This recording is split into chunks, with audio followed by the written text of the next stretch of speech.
Hello everyone, welcome to William and the Magic Box. Today on our show, we are going to have Mark. Mark is from London in England, in the UK. So let's see what Mark has to say. Enjoy the interview. Hello. Hey, how you doing, William? Hello Mark, I'm very well. How are you doing today? Good, thanks. Yes, it's been busy, mate. Appreciate you accommodating me. So I'm It's grateful. okay. It's okay. It's good to be busy, isn't it? Yeah, exactly. So you know, um, I, So tell me, how's your day going so far? so far, yeah, I've literally just walked in and Uh-huh. was shooting on a where was we? Longcross Studios, which is filming a new film that's due out next summer. Big Wow. action comedy. So yeah, Wow. that's So walk me through a little bit about your career as an actor. oh, it's relatively short as an Hmm. actor. I'd say probably about the last 3, 4 years, in actual Okay. fact. Um, I had a career on the London Underground on the Tube before I started acting, and I was fortunate enough to retire early, and so I took it, and then threw myself into the acting and the support artist work, which initially, but yeah, it's taken off. Wow. And how the acting career came along? Um, I've always been interested in films and very passionate about movies. And during the time I was with the Underground, got involved in the making of a number of big productions like the Bourne Ultimatum, the 28 weeks later. There was a number of films, and so I got to meet a lot of stars and actors as a member of London Underground, kind of ensuring the safety while they film on disused stations. And I always wanted to do the extra work. I always thought, you know what, I'd love to be in the background, and just take part. And so that was kind of really where it spurred. But I never really had the scope until I left. And then I decided, actually, I don't just want to be in the background, I want to act. So off we went. So yeah. Am- Amazing. My goodness, amazing that you had the opportunity, after retiring, you kind Yeah, of can start a new career right now. That's great. exactly. And Yeah. so tell me as well a bit about your career working the London Underground. Okay, so I mean, when I was with the Underground, I kind of progressed, started on stations, frontline station staff, at the barriers, and then kind of progressed to the control room in the station. Then became the supervisor of a station, and then escalated to the manager of a group of stations, and then I took a sidestep. I then went into training. So I went from actually working on stations to now training the staff to run the stations, and spent another, I don't know, was it about 14 years? No, 19 years. Wow. 19 years training staff, and eventually ended up train driver staff to drive. Wow. So Yeah. And you're based just in one station in London or several stations? initially it was Oxford Circus Right. and Holborn, and then I kind of moved around as I became a duty manager. Then it was a group of stations: Waterloo, Westminster, Charing Cross, Elephant Wow. and Castle. Wow. So yeah, and Amazing. Look, I had like let's say almost 1,000 guests on the show around the world, and you are my first guest who worked in London Underground. I'm sure you have really, a lot of stories to tell for sure. I've I've got 24 years of stories. Wow, my goodness. So through the journey, I'm going to explore a little bit more about your career and also about your adventures in life, okay? Sure. So before we start our journey, William the Magic Box, I would like you to tell me something interesting about yourself. Interesting about me. Well, I like to run marathons, and very recently just ran the London Marathon back in April. And that's really only started. And the reason this is interesting is because that only started for me in about 2011. Because up until that point, believe it or not, I was 21 stone. I was hugely overweight. So for the American people listening, that was about 350 pounds, give or take. And for the kilos, I don't know. Work it out. I don't do kilos. Right, I'm from Brazil and we do kilos, so I might check it out afterwards to know more or less. I think it's, well, kilos, I think, if memory serves, somewhere around about 150 to 160 kilos. Wow, that's a lot. Yeah. Wow. All right.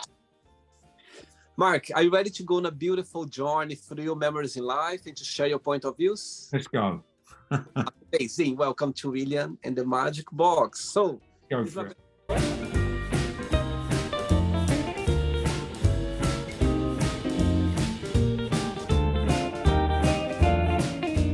This is my best friend, full of random fun questions. I'm just going to play a song now just for us to relax a bit before the first question, okay? Sure. Let's do it.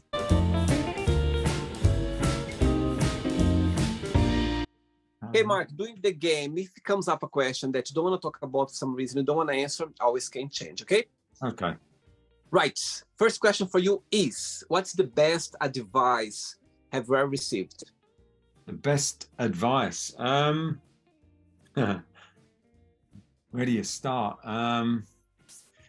Well, the best advice was actually, believe it or not, in a marriage, in a relationship, certainly in regards to sustaining that relationship, the best advice was to ensure that I stick to and maintain what we call date night. And my wife and I have been going on date night for 20 years and without fail every week, even when the kids were sort of babies. And I absolutely live by that advice because we've kind of like stuck together, even though the kids are adults now. You know, we're soulmates, and I only think that that was really achievable because we maintain that personal time regularly in the family. Wow. So yeah. I love that, Mark. It makes all sense. I think, you know, when you start a relationship, you just need to make the most of it every single day. Yep. You need to, you know, come up with new ideas. As you said, go on a date. Feel like you are literally going on a date again every single day. There's always something that you can talk about, you can express, you can share, you can discuss, you can, you know, come up with new ideas. I think that's what a relationship and a marriage is about, dating every single night, every single day. Absolutely. And there was one caveat with that. And the advice was, okay, every other week, each of you decide where to go. So it's not like one-sided. We alternate, okay. And so, yeah, it's about give and take. It really did. Saying, tell me what's the biggest difference between you and your wife and the biggest similarity? The biggest difference is got to be our choice with movies and entertainment in the sort of cinema sense. She just does not like movies generally, and certainly doesn't like horror movies, which I love. Action movies, you know, real kind of like, you know, blood and guts. She's very squeamish, hates them. So we have to navigate that one. But yeah, so that's a kind of major difference. But certainly a major thing in common has got to be food. Despite losing weight, I've never lost the love, and I love a good meal. And I've kind of cultivated my wife in getting more involved in different types of food, you know, whether it's Chinese, Indian. And so she and I have kind of continued to really explore that. So, yeah. And you are originally from London, Mark?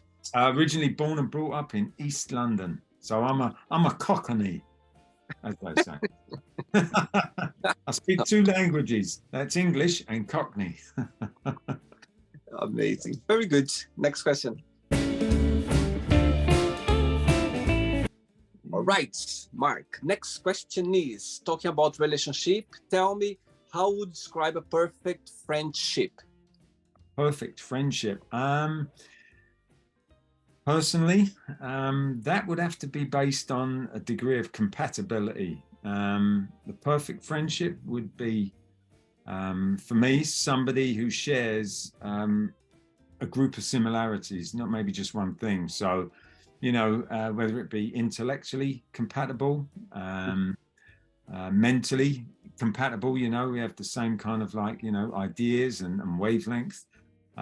Physically, it could be something that we're compatible with, whether or not that friendship involves some form of sports or activity. So, that for me, there's a group of compatibilities, and the more I got in a friendship, then the greater that friendship, I believe, has developed. And your best friends, most of them, they live in London as well? Well, I don't actually live in London any longer. I moved out a long while ago, but gradually. I live in Folkestone right now, and so I'm right by the coast. In fact, France is closer than London, where I live. Yeah. Wow. No, there are still a lot of friends that are in London, but I've also got friends down here as well, so all over. Right. Next question. Let's do it.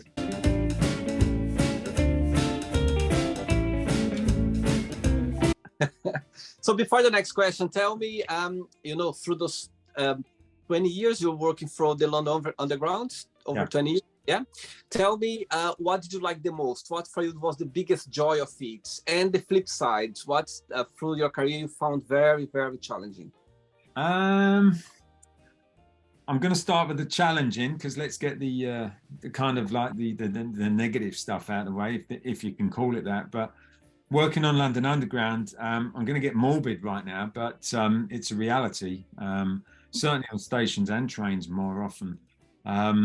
You're kind of dealing with a lot of sadness in regards to, people taking their own lives. And so, there's a lot of those situations taking place. So although you kind of kick into operational mode and you get professional and you deal with it, there is that kind of like sadness because, of what's just happened. And the effects that has on not just yourself, but your colleagues and everyone else.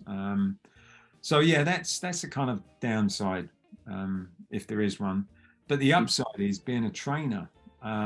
It's been absolutely amazing seeing people come through a process where they knew very little or nothing about a certain subject, whether or not that was drive a train, access a track or work on a station. And after they leave you, they demonstrate all the qualities and all the skills that they need. And when you see them on the job years later, I have a group of 20 people, so I struggle to remember names, but generally most people remember their trainer.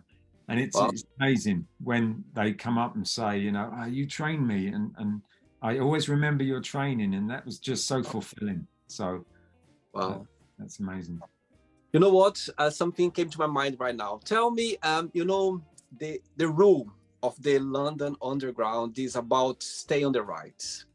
Tell me, this has been going for years and years and years, or it's like during your career, it was already on since you started, or something new? It's been there forever. Specifically, you're talking about the escalators? Yes. Yeah, stand on the right. Basically, not everybody's walking at the same pace, or not everybody's walking at all. And some people like to ride the escalator, and some people don't. And so I personally, if I'm on an escalator, I make a point of walking up, just physically keep moving. So the rule is, look, let's not bump into each other, and let's make sure that everybody can go if they want to go. So please stand on the right. Give way. Yeah. I love that. I think, it's impossible to walk around London, even for people as well who comes to visit and, see people lost. Sometimes you see tourists lost, like, oh my God, why people are rushing? Why they are, it's about educating ourselves in the London Underground. It's about educating. And the other thing, Martin, if you think about it, the nature of the environment, tunnels, escalators, it's very compact. So you need a flow. You need a flow. Whether or not it says, like, in some tunnels, keep left, keep the flow moving. So yeah, it's all about flow. Okay. Next question is, do you think your priorities have changed since you were younger? Definitely. Tell me how. Definitely. Well, I mean, you never want to look for the future. You never want to take care of the future. Well, I didn't.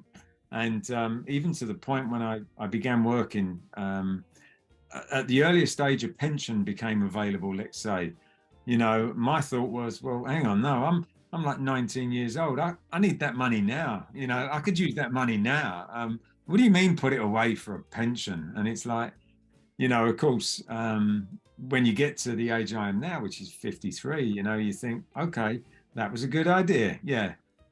So the priorities just in, taking care of what needs to be taken care of for this stage in my life, shifted through, 20s into 30s more. And my priorities in regards to time out, that's another thing. When you're young, like I was, everything was fast. Everything was moving fast. Like a good friend said to me, he said there's good news and bad news. I said, what's that? He said, the good news, well, the bad news is, no, my bad. He said, the good news is you're making great time, but the bad news is you have no idea where you're going. And but so slowing down, just taking stock of priorities and rearranging, certainly when I begin to establish a family. And so family takes on a new meaning, and of course priorities in that regard also shift. It's no longer just about me, though sometimes I forget that. My wife reminds me. It's all about you, right? Not always. And so, you get the idea. So those are the main priority shifts, really. Tell me something, Mark. How was growing up in London? When you look back, from your childhood, how was growing up in East London? It was absolutely brilliant. It was amazing. We didn't have much money. There wasn't, there wasn't a hell of a lot to do by way of, swing parks and recreational ground. But growing up in 70s East London was a completely different experience, I guess, to what it is now. But we used to get up to a lot of trouble, if I'm honest. And I was like key. I'm one of 4 boys in my family. Wow. And I was the only one that kind of brought the neighbors to the street door, the police to the door, the school to the door, you name it. I get involved with it, and from a very early age was up to no good. And Hackney was a great place to grow up with a pack. It was always in a group of people. So always out. I was never in. In summer, you never saw me until it got dark. Kind of thing. So in your opinion, do you think London has changed a lot since then? Like at the time, did you see a lot of foreign people, like as much as you see right now, or not? It's hard to say. I mean, because I did venture outside of East London. Periodically would make my way to the West End, quite a lot, in fact. So I don't think that there's been a hell of a lot of change. There was always that I can recall, ethnic minorities within the group of people I rolled with. Certainly up in the West End, we've always had tourists and people kind of living from abroad. So I don't think, maybe different certain nationalities have shifted, more of one nationality have kind of made their way over to Great Britain, specifically London, and others as the decades rolled on. But no, I don't think so. No, not a hell of a lot. Okay. Next question. Let's do it. Right. Okay. Next question is, what is one thing you can't live without? Oh, I guess for me, I could not live without movies. That's nothing to do with working in the industry or acting. From my earliest memories, I have always loved movies. And so I couldn't envision life without movies. and TV to that fact. I'll tell you something, Mark. People who knows me very well, like they know how much I love movies as well. You know what? I go to the cinema, every weekend, and literally for me, it's a therapy. It's a therapy. I forget about the words. Yeah. I forget what's happening there, like outside. Literally, I have so much joy of make my way to the cinema, knowing that I'm gonna see, a movie that somehow I'm gonna connect with, I'm gonna like, I'm gonna dislike, I'm gonna learn something. It's a therapy. I love movies. I think it's something that, and I'm so, like, let's say a bit primitive. For example, I don't watch movies at home, yeah, or like I could, but I prefer to the whole magic of going to see a movie. It's just priceless. My goodness, it's one of the biggest like things that they invented. Going to the cinema, sitting there and watching this big picture there, it's just breathtaking, isn't it? I forget about the world. Absolutely, I love agree. I love it. And actually, I arrived in London like 18 years ago. And the other day, actually, I was checking, Cineworld, yeah, the company Cineworld. Actually, I arrived in London March 2007, yeah? And I think my Cineworld card, I saw the date the other day, I think was July 2007. Can you imagine? It took me like just a few months to sign up straight away. And because I was living very close, I was living actually East London. I was living near Popular, near Canary Wharf. Yeah. And I remember going to the cinema in Canary Wharf. There is the Cineworld there in West India Quay. Literally, I was walking like 5-6 minutes there, and I was going. There was a point sometime that I saw all the movies on because I was literally going all the time, and I love it. I think it's something like it's something that never gonna die. I think that something's always gonna happen. It's always gonna be on. That's what I believe. Yes, yeah. Yep. Carry on. No, I was going to say everything you've said is absolutely the case for me, and in some cases, I've been known to come out of one cinema theater, go buy a ticket, and go straight back in again. It's amazing, and it's because when you have a membership card as well, you don't worry about if you're gonna like or not. You just go to see and enjoy. Do you know what I mean? Just see it. And sometimes as well, one of the things I like as well, sometimes I go without watching trailers. I love going just to see as a surprise, Sometimes I go by the actor or the actress because some of them, if they are there, it's because it's going to be a good movie. I believe that. Not always, but most of the time. And, and I have so many surprises, some movies like that. I didn't see the trailer and I get there like, wow, that's something amazing. Saying that, tell me, one movie that you could watch over and over again. Oh, well, it's funny you should say that because it's a fairly recent movie, and I know I could watch it because I've already seen it 3 times. Wow. And it's only about 3 years old, and that's so. Let me just be clear. I mean, this has changed over the decades, but let's just say right now, a movie I could watch over and over is one called Nobody, and it's an action movie, and it's Bob Oden. Oh, I can never remember his surname. If you've ever watched Better Call Saul, it's the same guy, Odenkirk, and he never made action movies until recently. And so he actually he made a really good one, and the guy that directed it was funny enough I was on set with today, and so that was a real privilege. So yeah, to be on the same set as the guy that made the film I've just watched 3 times was a prize today. So I was very happy. Did you manage to tell him about it or not? No. I mean, you don't get a lot of chance to speak to actual directors. You'll get close maybe to a second or third assistant director. Right. Yeah, not always, but not today. Yeah. I'm sure he's gonna watch this interview right now, and he's gonna know now that. Well, of course he will. Yeah, of course. Yeah. Next question. Let's do it.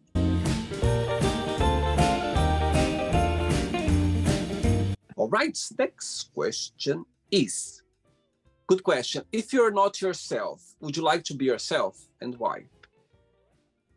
If I'm not myself, would I like to be myself? And why? Yes. um, I think that's probably down to I'd say over the maybe last 30 years, just my own personal development and insight.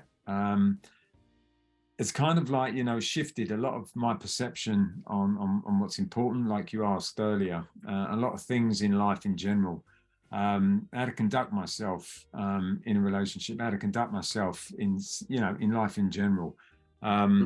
Has certainly gone through a bit of a shift and a change. And I see that now because I do reflect regularly, and I kind of make it a habit or a practice, if you will. And so dare I say it, at the sounding of egotistical, but not really, no, because I think it's genuinely the case. But I kind of like the development that's taken place in my life as a result of the action I've taken through good advice, through a lot of support, and certainly through a process of change that has kind of brought that about. So I don't know if that really answers the question, but It does. yeah, yeah. Absolutely. And when you think about yourself, now analyze yourself, what's the best part of being Mark? What do you like the most about being you? Certainly, most recently, and it has been something that's kind of present most of my life, is um, that willingness just to jump in the deep end, like literally to try something. Throughout my life, there have been so many situations and events where I have no idea if I'm going to be any good at it. I have no idea if the outcome's going to work out for me. I have no idea how this is going to pan out, but I'm going to give it a go and just gone for it. And so I've had a host of absolutely amazing experiences through my life as a result of that attitude and taking that action. So that would be it. Good one.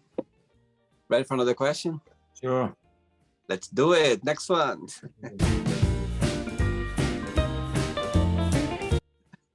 Right, before the next question, tell me, so far in your career, acting career, tell me a moment that you go like, you know what? I like what I'm doing right now. Tell me something that's, you realize that, okay, I'm in the right path. I'm enjoying this journey right now. There's something that happened? There's a lot of things that have happened. Yeah, I think when you're acting, certainly, it's when you get a part. And although I've only been doing this for like three years, I've been very, very fortunate and very lucky. I've been involved in a number of features and short films, and so. But I think for me, it's when I've been involved in horror films in a genre that I've absolutely loved all my life. And when I'm actually getting special effects people rig me up to, to deliver a real gory, very sort of dramatic scene where I've sat and watched so many films, which is, the essence I enjoy. And I've thought that would be so cool to literally have pipes and somebody pumping blood out of somewhere that shouldn't be, and to die on screen. And Martin, I have literally died about a dozen times so far, and it's still a lot of fun. Oh my God. Yeah. Amazing. Very good. Okay. Tough question for you now. Tough one. If your plane was going down, yeah, and you could call just one person to say goodbye, who that person would be? Just one. Just one. My wife. Good one. She's, well, by a long chalk, the most important woman in my life. So absolutely. So far, what's the most beautiful lesson you've learned from her so far? Selflessness. It doesn't come naturally to me, Martin. I've had to work on it. As I said before, the progress and the development. I know that some people are put on this earth with an absolute natural ability to be selfless. It just comes natural to them. Their thoughts and their actions are just geared up towards other people. And, I know that obviously, we all come across some people more selfish than others. And, I consider myself not to be a naturally selfless individual. And I'll be the first to admit that. And so she has been a real lesson for me, because when you got kids as well, and kids demand, if you've got kids, Martin, or you've got kids in the family, they just demand, right, when they're young especially. And I start to actually want to compete with these kids. No, no, no, no, hang on. And my needs, oh, hang on a minute. And it's like my wife would say, but you do realize they're only like 2 and 3 years old, don't you? And it's like, yeah, but. And so over the years, I've really learned a valuable lesson that, certainly putting other people, and certainly thinking about other people. And she just does it so naturally. She still puts me to shame today. If she's got, literally, Martin, if she's got a piece of cake and the kids wanted cake, she would absolutely go with that every time. Do you know what I mean? She, or anybody else, come to that. She's absolutely so generous, and I am in awe still of that quality. I can see her smiling right now watching this interview. Yeah. By the way, you are calling me Martin. My name is William. Sorry. Oh, why did I call you Martin? I love it. I love it. I just love it. Look, listen. You see this T-shirt? Yeah. Well, it's from the TV show Only Fools and Horses, and the character on the T-shirt is Trigger. And throughout the whole seasons of Only Fools and Horses, he calls Rodney Dave the whole way through. So I think it's appropriate that Trigger's with us, and I'm calling you Martin when it's not your name. I love it. For a moment, when you were saying Martin before, I was a bit confused, but now that you said again Martin, I said, okay, now I think he's calling me Martin. I love it. Now's the time to step in and put things right. You can call me Martin. It's okay. William can be Martin. William can be. Imagine. Let's welcome to Martin and the Magic Box. It's Martin for this episode. So we'll get over to William right now. Okay. Not a problem. I have 3 questions left. Okay. Go for it, Dave.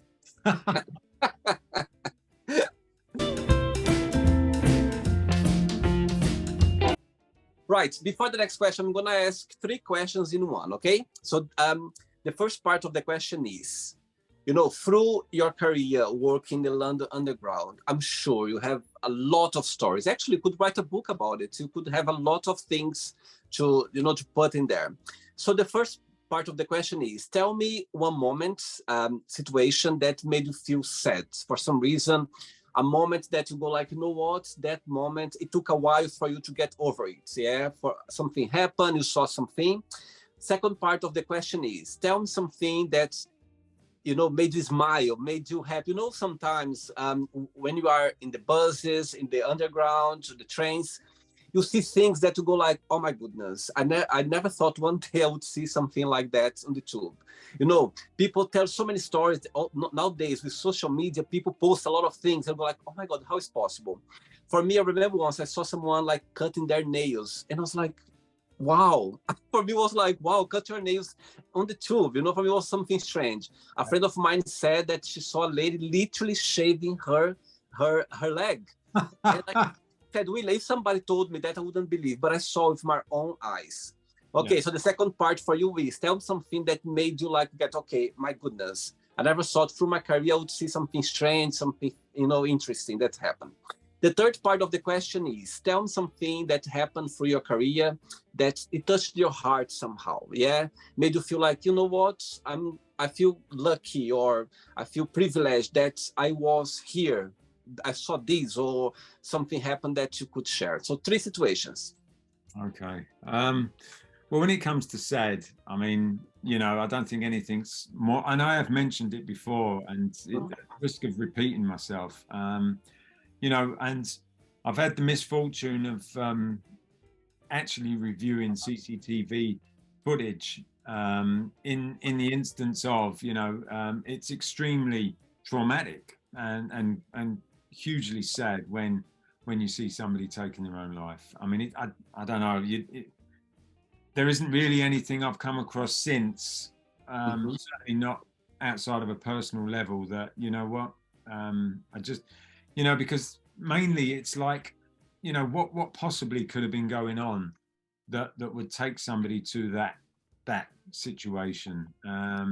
But you never know. And so, if I've learned something through that sadness, never assume, and you just never know. It's so easy to read someone, um, based on your own perception, on your own mindset. But the reality is, you have no idea what's going on internally for that individual.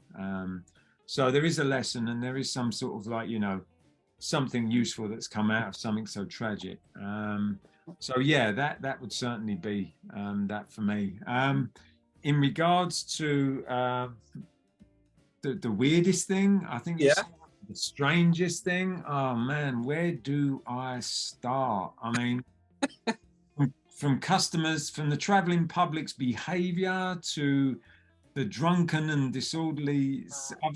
I've seen people literally rolling down escalators, because they've tried running up a down escalator. You know what I mean? Yeah. Um, I've seen, footage, of people bringing skis onto the system and using those skis to go down Angel escalator. Oh my God. Um, People have back somersaulted from one platform to another at Stratford. The list goes on. Oh my What's the strangest piece of lost property that's been found and taken to Baker Street? A coffin. Who leaves a coffin on the underground? How do you forget one? I don't Oh know. my God, really? Oh However, my a God. coffin found its way to Baker Street, which is where all the lost property is stored. Um, Hopefully was, yeah. it was empty. You know, I just, I don't know. You get the Wow, that gist of it.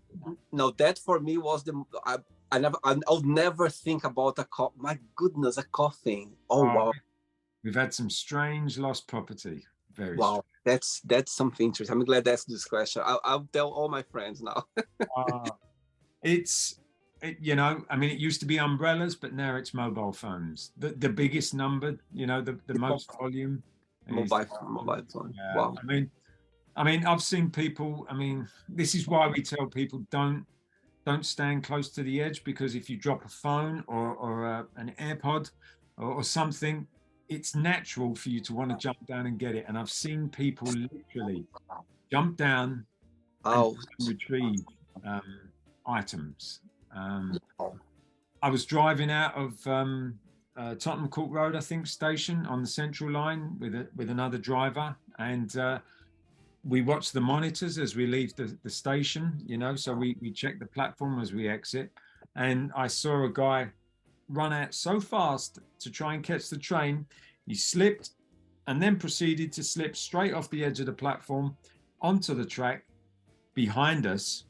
And quite literally. So this is where I actually am in awe, because believe it or not, as strange as all of these events are and the people concerned, it's the same traveling public. Because I can't remember how many times I've seen the traveling public literally, jump straight in when somebody has got a medical issue, or whether or not they're experiencing a heart attack. I've seen people being resuscitated on trains, literally. wow. And so, when the ambulance crew come, or the fire brigade come, and they see the situations that they're presented with, and you're literally, a part of, obviously, this unfolding, because you're there managing the station. And so the work that these guys do, as well as the traveling public, I mean, you'll be amazed, above and beyond some people will go, quite literally. Talking about selflessness and selfless behavior.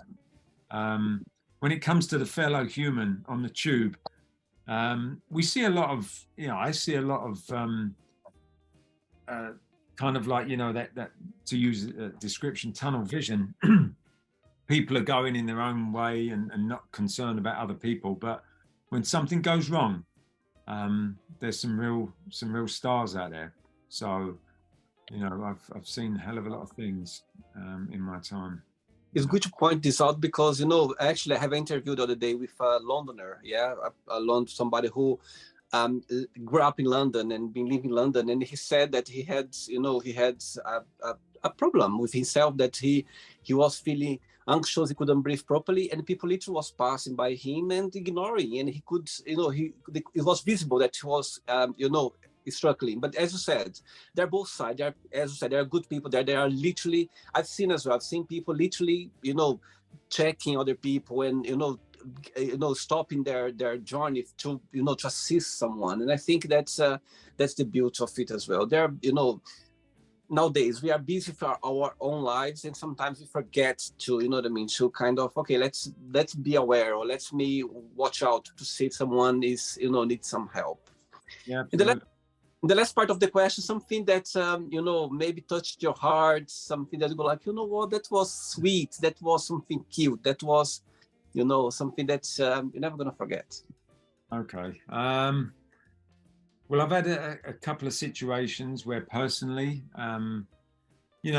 people never cease to surprise me. And, there was one situation where a lady had obviously got sort of hugely drunk, and she was completely, comatose. And I remember bringing her up and bringing her into the control room and trying to phone somebody that she was related to. And we found her mother's number, and so we called her. And so, this woman was collected by her mother and taken back. And to this day, I couldn't tell you what that woman looked like, because her head was always slumped down. She had long hair. I never saw a single feature. And, then she came into the station apparently a couple of days later, and Wow. She brought in a gift, and she brought in a card, and she kind of went out of her way. But that's just one of so many different. That's sweet. That's so sweet. Yeah, it's just typical daily stuff for the most of us. But some people surprise you, and they literally go out their way to actually acknowledge that, and that really is one of those moments where you think, oh wow, it's not just business. It means something to someone, and that's really special. That kind of turned around to become an example really about what somebody did. But it did touch my heart, and I remember it to today, and it was about 20 years ago. Just to name a few. But there was one incident I'll tell you, just if you've got time.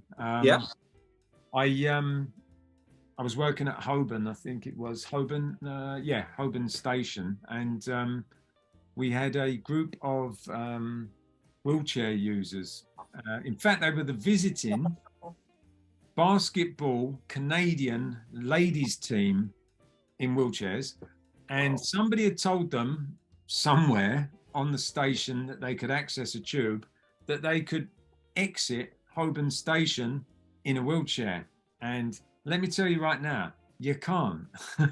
There is no lift. And quite literally, so about nine ladies in wheelchairs literally came off the train, quite capable, but then asked the big question: how do we get out? And it's like, well, you're done. And we literally, and these, I mean, if you've ever spoken to, or somebody that uses a wheelchair, there's little more unsettling than actually being out of control of the chair themselves. And so they had to have a lot of faith, because what we had to literally do was take each one up on an escalator at the front and back of them. And so that was not a lot of fun for them. And so they were, hugely grateful that obviously we could get that station. But yeah, always check lifts.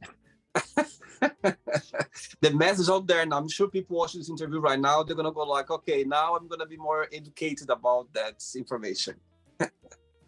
Definitely. Next question is, when was the last time that you cried and why? Cried. Last time I cried was about 6 months ago, because a scene required it in a horror film, and it was a stage cry. I know that's not what you meant, but technically that was the last time. 8 times, by the way. Wow. But the last time, for me, genuinely, the last time I cried unreservedly was when we lost our sausage dog, and his name was Rowley. He passed suddenly and tragically. It wasn't an accident or anything, but he fell ill very quickly, and so nobody was expecting it, and there was little we could do for him, and the poor little sod, he died in my wife's arms whilst I was driving at speed trying to get to the 24-hour vets in the early hours, and he didn't make it. And so when we got there, we just both broke down, you know. Still feels a bit sad now, and that was like, cracky, that's nearly 3 years ago now. But yeah, how old was him? He was only 10, so not old for a dog, but you know, we had him for 10 good years, and he was a real part of the family, so we miss him. All right. 2 questions left. Let's do it. 2 more. Let's do it. Wow, there we go. This coming up, the move now. Right, next question is, tell us about your guilty pleasure. Well, where do you go? My guilty pleasure. There's a couple. There's more than one. How do I prioritize guilty pleasure? Well, even though I've lost weight, I still absolutely love Cadbury's chocolate. So I have to be careful with that, and that's an absolute guilty pleasure. Only Fools and Horses, the TV show I mentioned, I still indulge, even though, you know, it's been years since they made them. I don't know, you know. That's probably the 2 main. I mean, you know, yeah. Do you exercise every day, Mark, or not? Not every day. When I'm marathon training, yes, generally, but 2 or 3 times a week now. You know, just keep things ticking over. And you start doing the marathon because of your weight condition. You kind of want to change your lifestyle. No, the other way around, actually. I changed my lifestyle, lost the weight, and then was able to take on a marathon.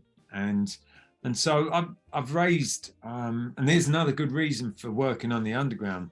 I've raised a lot of money, because the only way into the London Marathon generally is to go through charity. And so you have to raise about £1,500, etc. And so I've been fortunate, because I've been able to go on the gate line of the station, typically Holborn, and try and collect the money with the traveling public. And so that kind of took a lot of pressure off, and the public are great givers. And so, you know, hats off to them. Still give generously. Very good. Ready for the last one? Ready. Last question. Let's do it. Wow. Before the last question, people watching the interview right now, yeah, they would like to start a career in acting, you know, after, you know, they, for example, you've been in a long career, yeah, and now they want to change, like you did, you know, like after being a long career, you retired, and now you start a new journey in acting. If you, people watch the interview right now, maybe they are, you know, retiring from a career, maybe they want to change career after long periods, you know, but they don't know how, they don't, you know, they don't see why. What would be your best piece of advice? Just do it. Just do it, because that's the biggest hurdle. You know, you know, I think internally there's usually that dialogue. There is with me, you know, I don't think I'm good enough. How do I do it? How do I get into it? You know, where do I start? I didn't go to sort of drama school. I didn't get like, you know, years of acting education and training. So, you know, a lot of these questions came up for me, you know, a lot of doubt, a lot of self-doubt Yep. initially. So the best advice is if you're considering this or something like this, then I would suspect typically that's usually a common internal dialogue that takes place. And so the biggest hurdle is making a decision and then following through. So, you know, a few bits of advice practically, if you've come to that decision and you've made it and now you want to move into it, is literally get yourself onto a number of different platforms where you can start seeking work. Can I say the names? Yes, you can, absolutely. Yeah. There's some big platforms out there which are named Mandy, Star Now, Backstage. They're all connected, but they're all individual. But they're great places to start in looking for parts. And if you're in any doubt whether or not you can deliver the part, worry about that once you get it. Good one. Because you know what? You know, that's exactly what I did. My first acting job was in a film, and it was a lead, and I'd never acted before.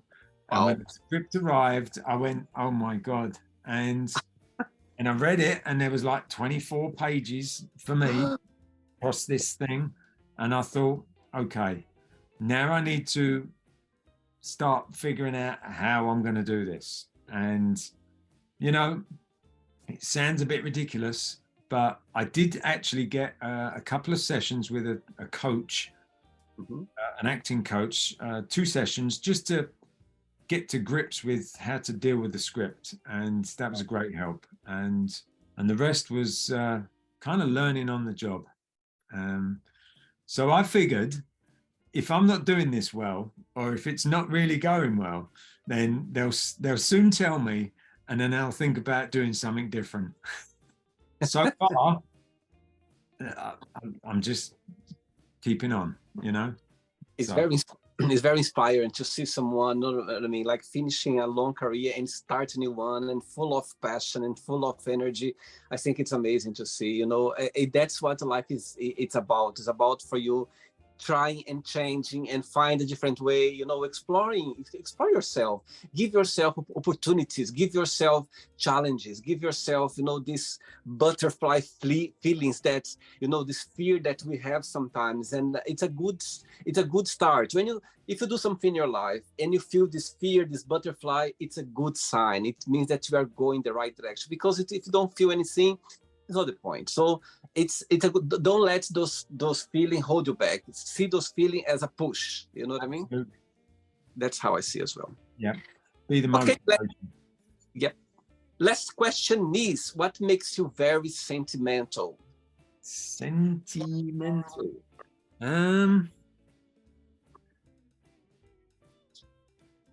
Nostalgia. I get sentimental about things that I remember when I was growing up, you know, situations and experiences. And so I can get a bit sentimental. I love to visit my parents, which, you know, they're both alive and well in their 80s. And I like, when I go to visit them, nothing more than just literally strike, "Oh, do you remember?" And off we go. You know, we've gone back, you know, 40 years to a holiday or a family situation or a member of the family that's long gone. And so that really is I like tripping back in time. That makes me sentimental. What is your star sign, Mark? Pisces. Yeah, my mom is Pisces, actually. March? Yes, 20. So just on the cusp. Yeah. My mom is the 9th, like beginning of March. Right. Yeah. Very good. Right, it's not the end yet. Let's play now the word association game, okay? I'm going to give away some words. Just tell one word that comes to your mind. Quick thinking. So, I hope you are enjoying the interview. Before we do the word association game, don't forget to give a like. Don't forget to share this video, and also don't forget to subscribe to our channel. Just click on the button right there. Thank you so much and enjoy the word association game. Let's start with money. Work. Family. Fun. Life. Pleasure. One word for love. Loyalty. Sex. Pleasure. I've said that already, but it's going in there again. It's okay. It's all connected. Pleasure. One word for politics. Next question. Okay. Religion. Faith. Fear. Perseverance. Friendship. Compatibility. As I Desire. said. Desire. Yeah, it's a tough one, desire. What comes to mind? One word for desire. Passion, I think. Okay. Regrets.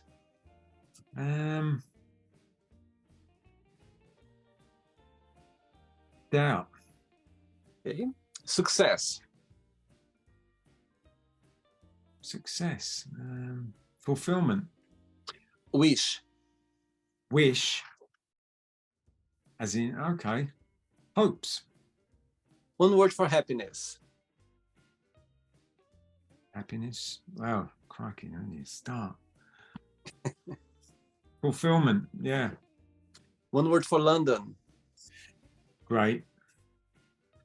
One word for England. Great. Great.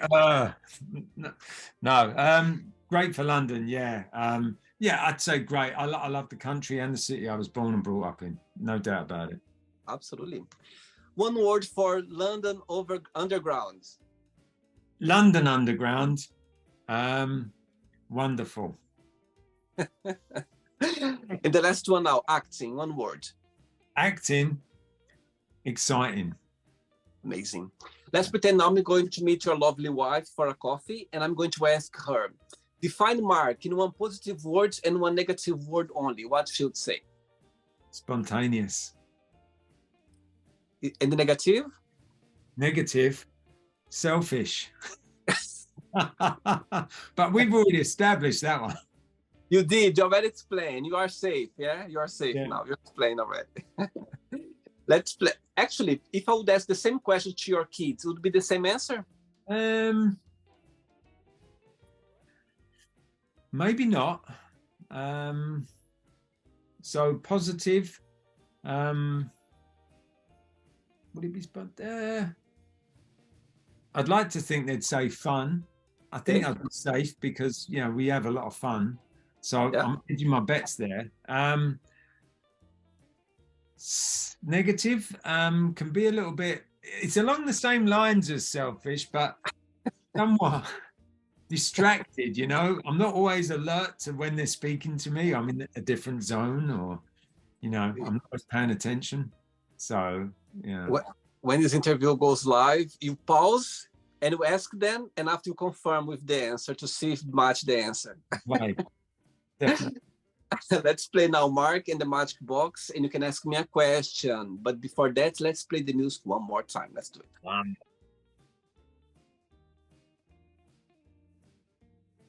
Right, but before you ask me the question, tell me, what is your favorite London Underground or station?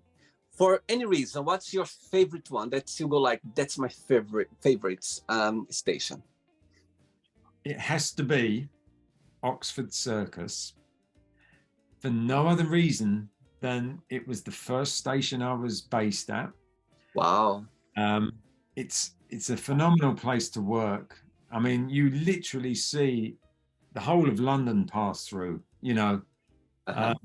so varied, so, diverse. And, it was a great place to actually work and train. So, I just loved everything about it. And it has got my favorite line that runs through it, which is the central line. I see. Amazing. Very good. You can ask me a question now. Okay, well, you said you came in 2007, I think it was, To London, yeah. to London. So what brings you to London? Do you have another 2 hours to talk about? I'm joking. Right, I'm gonna be very honest to you, Mark. Growing up back in Brazil, when I was 12 years old, 11 years old, I started studying English and I loved the language. I fell in love with the language. I was like, oh my God, I literally was studying every single day. And at the time, there was no YouTube, there's no Google, there's nothing. And I was literally with my books. I remember like seeing those pictures of the Eiffel Tower, Big Ben, you know, all those places in the world. And I was like, oh my God, I just want to be there. I just want to speak English. And my dream as a teenager, I remember growing up, my dream was to live in a place where I could speak English every single day. Yeah, that was my dream. And I'll tell you something now. I live a dream because I can speak English every single day, but not just that. Life is so interesting because, you know, back in Brazil, South America, we have this America dream. Yeah, all of us want to go to the USA. We have this dream to go to the US. There is something. Never in my life, I lived in Portugal 5 years before moving to London. And never in my life I thought one day I would live in Portugal. I never thought that I would live in London one day. And it's so funny and so interesting how life takes in a direction that you're not expecting, and you find your place, you find your joy.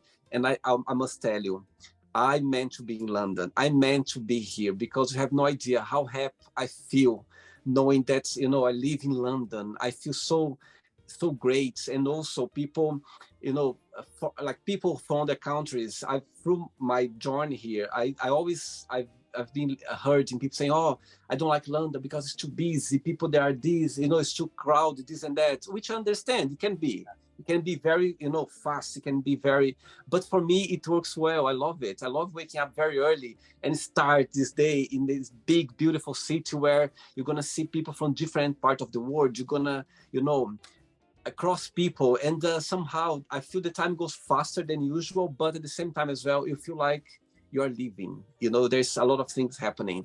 So yeah, so besides that, I always wanted as well to live in a place where besides speaking English every single day, I want to help my family back in Brazil. I always want to live in a place, you know, to where I could support my family and give a better life. And yeah, so that's the two main reasons why I left Brazil and I live, you know, in London. But yes, again, London was in my plans. And I must tell you, I meant to be here. And I couldn't see myself living anywhere else. So that's for sure. You are living the dream. Wonderful. That's what I say. That's what I literally live a dream every single day. But let me ask you one more question. Absolutely. I used to frequent a small Brazilian cafe just outside Stockwell Tube Station. Yes. Have you been there? As you come out the station to the right, just along the parade of shops, there's a do you know?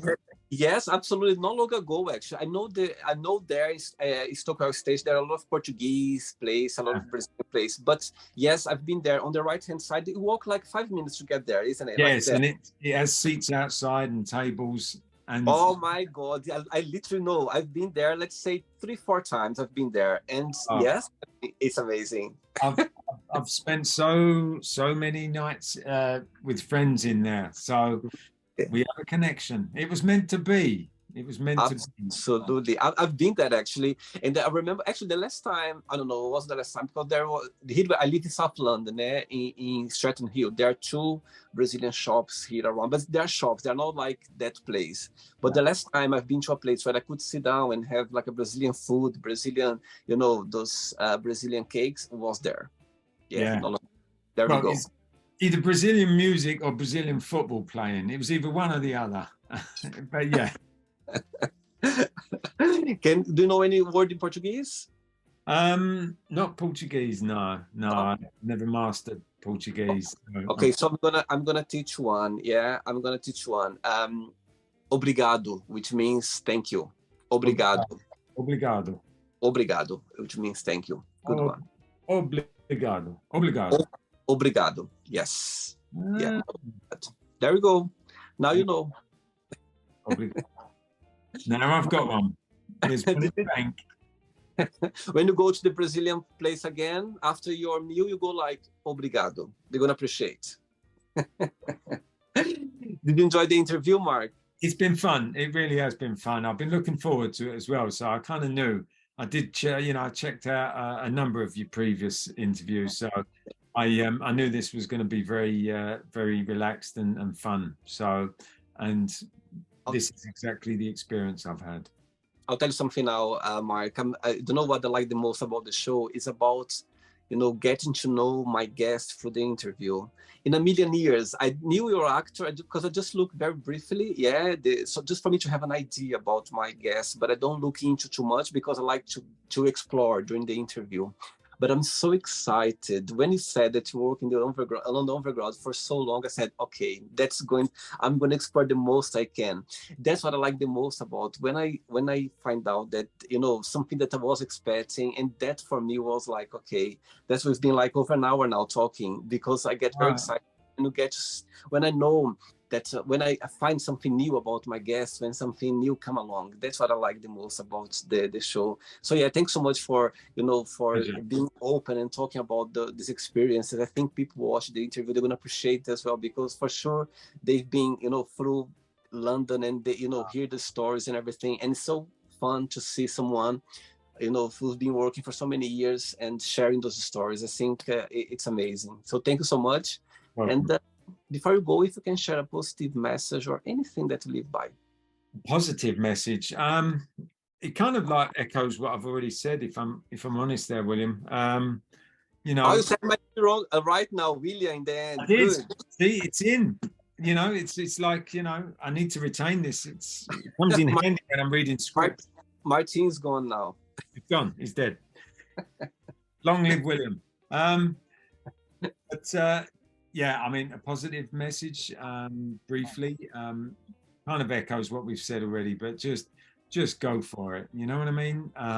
Literally, if you're thinking about it and it brings you some sort of excitement or passion or joy, don't deny yourself, whatever it is, however difficult you think it might be or struggle it may become, just go for it. And if it doesn't work out, well, then obviously you can at least look back and say, well, I tried, That's the part. Yeah, absolutely.